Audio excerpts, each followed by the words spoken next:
Hi guys, so I am back with another, I suppose, fertility inspired video. Since the start of the year, I have been sharing more and more our fertility journey and experiences with various medical procedures and pregnancy. And for those of you who would like to catch up on my fertility backstory, which will give you some like grounding or starting points as to where we are and why we are where we are, I will link it above for you to check out. For those who have watched it, today I'm going to talk a little bit about polycystic ovarian syndrome and how I have gotten pregnant in the past. As always with these videos, I am not a medical professional. This is based on my own personal experience and medical conditions and situations. I am sharing them publicly so that it will, I suppose, start conversations for couples who might be experiencing something similar. So that they can have conversations with their medical teams, their GPs, their doctors, their hospitals, in the hope that it will help you along your own journey. Because when James and I started to research what was happening for us and what was going on, we did come across a lot of people's stories that they had shared, and they really helped us to explore other avenues and to consider other options that might be useful for us. So, as I have shared in the past, over the last 2 years, I have had 2 pregnancies. Unfortunately, both our daughters passed away because they were born prematurely due to a secondary issue or unrelated to the PCOS at least. So I was first diagnosed with polycystic ovarian syndrome when I was 25. I was literally only married, and it wasn't a big shock in all honesty, because I had suspected it for quite some time. In fact, I had said it to the doctors when I was going to them for various tests and such. But it was made official when I was 25. So that is a little under 12 years ago, or a little over 12 years ago. So I have a variety of the symptoms that comes along with the condition. One of them being fertility challenges. So I work very closely with my GP, who is amazing, and with my doctors in the hospital to get myself into the best possible position in order to conceive. I was told when I was first diagnosed with polycystic ovarian syndrome that I would be unable to conceive myself naturally, that it was unlikely that I would ever carry a baby to term, and that I should 100% definitely not get pregnant after 35. Well, both my pregnancies have taken place after I was 35. Both of them I have conceived naturally, and while I haven't carried to term, they are not directly related to the polycystic ovarian syndrome, as I mentioned. So what is it that I do? And again, anything that I talk about here on out, please discuss it with your doctor or your medical professional before you adopt it yourself. So there are several key elements to what both I and James do in order to help us conceive in the past. So the first one is diet. So about 18 months ago, I got a new GP here. He joined the local surgery, and I just happened to attend him one particular day, and he is absolutely amazing, so much so that he is now my full-time GP, as in I don't attend any of the other doctors who work out of the clinic. And one of the things that he suggested to me for my situation was to go on a dairy-free or a reduced dairy diet. For him, he advised it for me because in some cases dairy can be a conception inhibitor, so it can prevent conception. So I largely, when I am trying to conceive, have a dairy-free diet. So what that means is I do not deliberately drink or consume anything that has dairy in it. Now, the exceptions are things like biscuits or cake, or where there are a small percentage of the ingredients in a dish or product. So I don't take milk, I take almond milk, I switch out cheese for lactose free, the same for yogurts and all of those kind of things. I don't take cream or anything like that. The other thing he suggested to me was to go on a reduced meat diet. So basically a more or less vegetarian style diet. What I have done, because I'm a big meat eater, is that I tend to eat less meat, particularly red meats, when I am trying to conceive. The next big thing he did was with prenatal vitamins. So often when you're trying to conceive, a lady and possibly her partner or husband will take vitamins in order to ensure that they are at their best possible, you know, sort of saturation. So I have a big stash of vitamins here that I will talk you through. So essentially I am on a prenatal regime.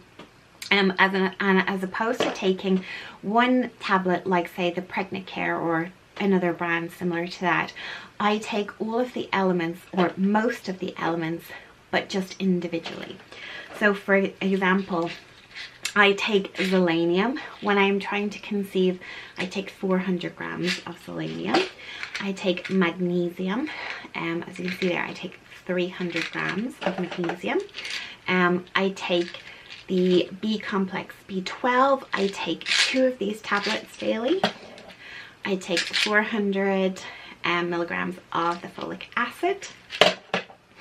I take vitamin D3. I take 4,000 international units of this daily. And zinc is one, so I either take 15 or 30 milligrams depending on how I'm feeling. If I'm feeling particularly sick or cold during conception, I will take a little bit more because zinc is great for your immune system. I also take one of these omega-3 fish oils. So they are the daily regime of vitamins that I take when I'm trying to conceive. The next big thing, and I have to say this was probably the key factor for me, was weight loss. So prior to sort of even thinking about conception, I joined Slimming World with the aim of losing weight in order to have a healthy pregnancy. And this is how I probably became pregnant with Riley, our first daughter, in the summer of 2017. It was because I lost a little under 2.5 stone. And that did wonders for me as a person, but also for my fertility. Riley was a surprise in the sense that at that point in our lives, we had no expectation of conceiving ourselves. We were to begin fertility treatment about 6 months later. And that was one of the reasons I was losing weight first. But because I lost more than 10% of my overall body weight, something happened in my insides, fertility, and I got pregnant.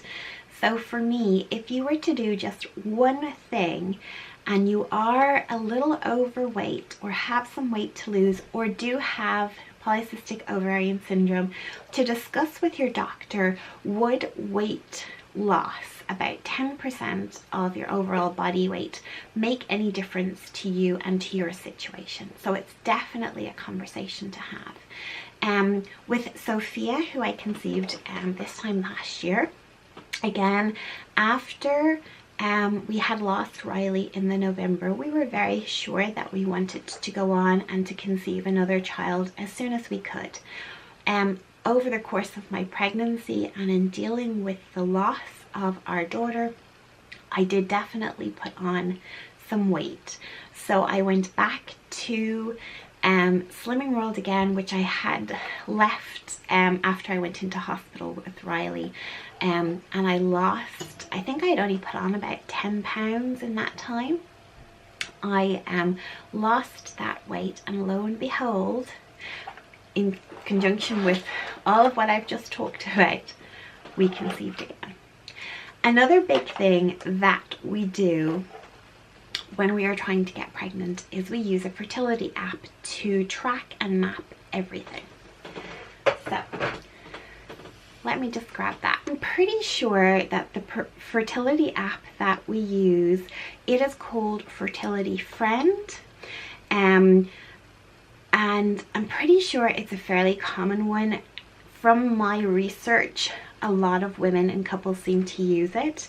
It is loading at the moment, so hopefully that will come up. Let me just bring up, I will go to last January when we conceived Sophia to give you an idea as to what that would look like. So basically in the fertility app is you're recording things like your menstrual cycle, your ovulation, your baby dance, which is basically when you and your partner have sex in order to conceive, your symptoms and all of those kind of things. So this is basically what it looks like. You plug in, I use the free version, and there are paid versions as well that you can upgrade to, but for me it has, you know, it works well. You can go in, write yourself notes, record certain things, different tests. The free version is fairly extensive, so I've never felt the need to upgrade.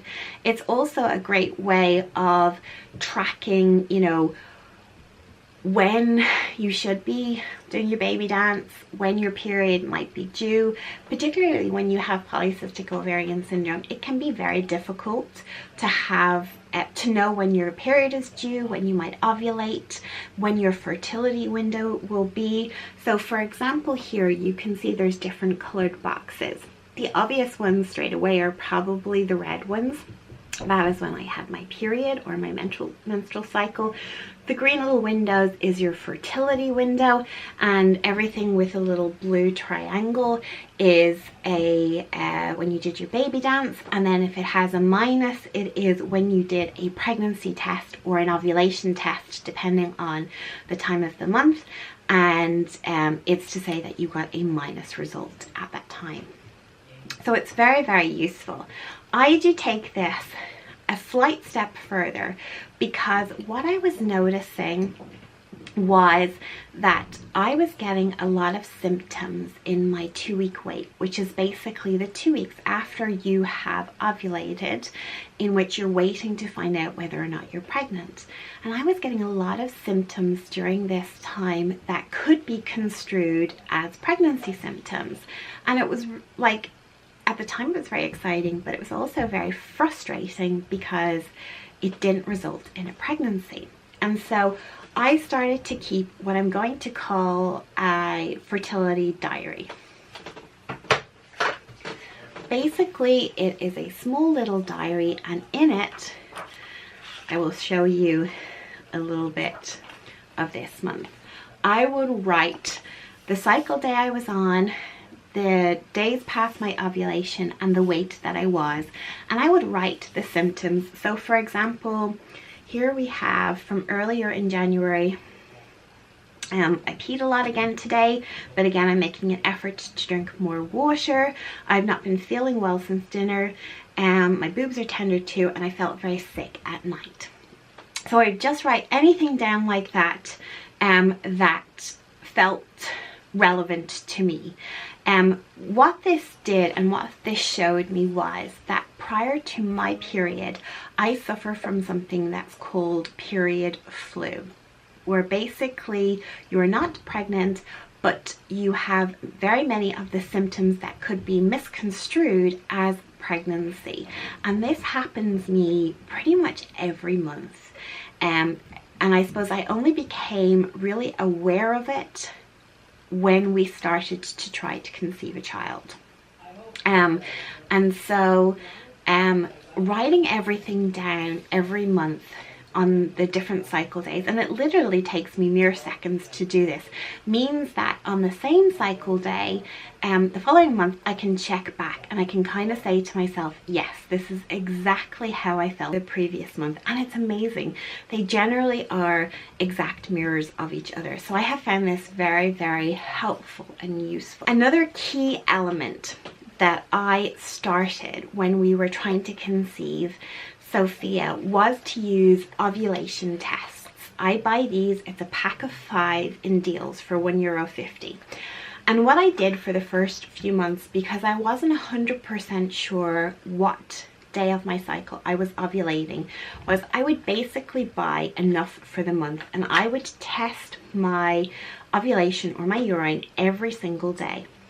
With ovulation tests, unlike pregnancy tests, you always have an amount of the hormone it tests for in your system. So with a pregnancy test, if you get any sort of a faint line, it means you're pregnant. But with an ovulation test, the test line must be as dark or darker than the control line, because you always have this hormone in your system. So I found it very useful. For the first 2 or 3 months, I probably tested every day till I was sure of the levels of the hormone and which days that I was ovulating. And then I was able to pinpoint exactly when I was ovulating and record it in my fertility app, which really made a massive difference to us, so that we knew precisely when I was ovulating. The fertility app will predict based on the law of averages and other women's cycles when it expects you to ovulate, but it's not a guarantee. Some women will ovulate earlier in their cycle and some later. The average person generally ovulates in the middle of their cycle. I'm fortunate enough to be one of these average people. I have a 28-day cycle and I ovulate on day 14 or 15. So I'm fortunate in that respect. But not every woman is. So I would certainly recommend finding the cheapest option of this available to you. I know some of them can be very, very costly. As I say, I get these, it's a pack of 5 in deals, which is Poundland, for €1.50. So they're really inexpensive. I suppose then in terms of what James does. So I suppose for him, sorry, there's something in my eye. For him, we're in the fortunate position that he does not have any fertility issues. His health is good. He stays healthy. He walks every day, exercises every day. He keeps electronics away from the precious area, if that makes sense. And he also takes a number of vitamins every day that just improve his sperm count. So they are, he takes some zinc. He takes about 30 grams of zinc. He takes the same omega-3, and he also takes the B12 complex vitamin. James is deficient in that. It is a condition that he has, so he gets injections and takes supplements for that, more so than I would take. He takes a much higher dosage than I take. And then I suppose the most important thing comes to the baby dance, when we actually sort of, I suppose, functionarily get down to it in order to conceive. So for us, what we decided as a couple, even though we know that we ovulate generally mid-cycle, as we did our research, we discovered that sperm can live in the body, in a woman's body, for up to 5 days after you have had sex. And so we generally would concentrate on cycle day 10 to cycle day 20 as our key window of fertility, in order to give ourselves the best chance at conceiving. So we would aim to have sex at least once, if not once a day, if not every second day during that window for sure. And then the rest of the month, it's just whenever we want to. But that is our concentrated window specifically for conception. So these are the list of things that have helped us to conceive both our daughters in the past. As I mentioned with Riley, it was largely a surprise, even though we were doing a great deal of these things, pardon me. With Sophia, it took us, once I lost the weight, and that was key for us, we know that above a certain weight I won't get pregnant. So once I had lost the weight, it took us 1 month to get pregnant. And again, it was the combination of everything that we were doing together. So I hope this has helped some of you to consider other options, to have discussions with your doctors, and I hope that something here has helped you on your journey to hopefully getting pregnant and bringing home, I'm sure, your much wanted baby. Thank you so much for watching. If you do have any questions, I am happy to answer them. Do let me know in the comments below, or of course you can get in touch with me directly. I will be sharing a little bit more of this journey and this process with us, as I've mentioned, particularly when it comes to the 2 different procedures and operations that I've had in order to prolong our pregnancies. I will share those over the next coming weeks, but for now, thank you so much for watching. I do hope you enjoyed this video and will give it a thumbs up, and for those who want to not miss out on any future videos, do remember to subscribe. Bye for now.